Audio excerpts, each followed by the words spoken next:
Since I was little, I always wanted to do things that were innovative. I can physically see myself doing it, understand what I'm doing.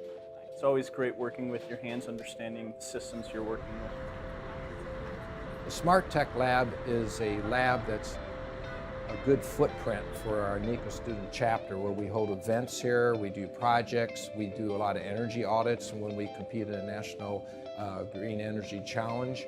I'm not sure if a lot of universities have a lab like this that's devoted to embedded systems for the electrical industry. I joined the NECA student chapter because as an architect, it is really important to me to learn electrical systems. Because I am studying engineering management, it's nice to be able to get into a community that's focused on something that I don't necessarily know as much about. It's the first time that I've been kind of learning about like LEED certification and also like net zero. The idea for the lab originated at the National NECA conference in San Francisco. So then I had to generate some money to make it all happen, and that's when I started talking to all the NECA electrical contractors.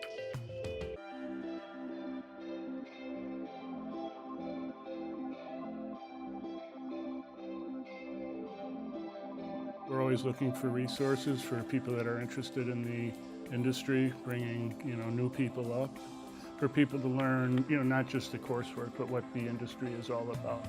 If we expose the students to the newer lighting technologies now, they're going to eventually go out into industry and be able to influence those decisions.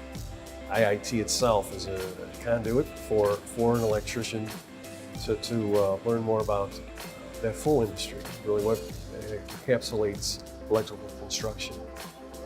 It's really important that students get hands-on experience with new technology.